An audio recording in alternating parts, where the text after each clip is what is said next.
Russia says it's ready for further talks on nuclear disarmament, but is waiting for the U.S. to respond to its suggestions. Foreign Minister Sergei Lavrov made the comments at a key forum on non-proliferation in Moscow. More than 40 countries are expected to take part, but not Washington, despite being invited. RT's Maria Fnoshna reports.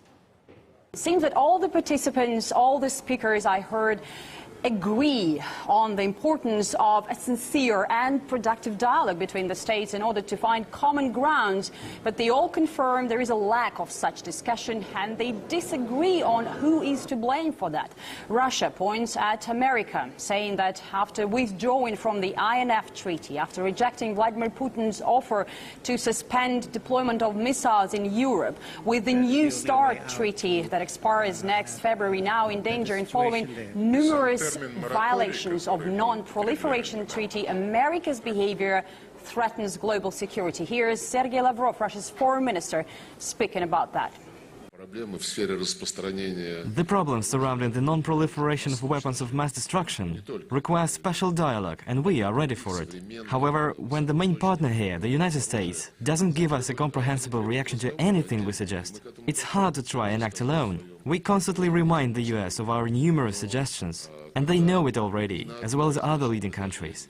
Some have been complaining that today's discussion is not quite balanced since official American representatives are not here, although they have been invited and basically they have rejected this invitation.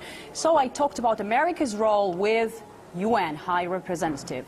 Happy or not, I have to take it for granted when they tell me that they still share the global objective of a world free of nuclear weapons.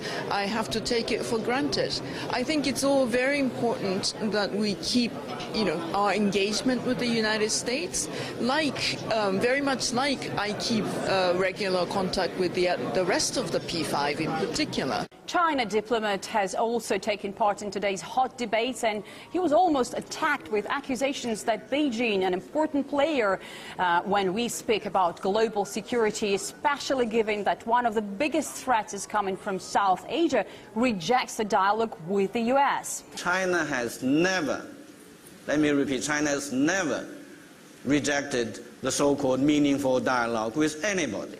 The U.S. has made so much noise about having the trilateral negotiations.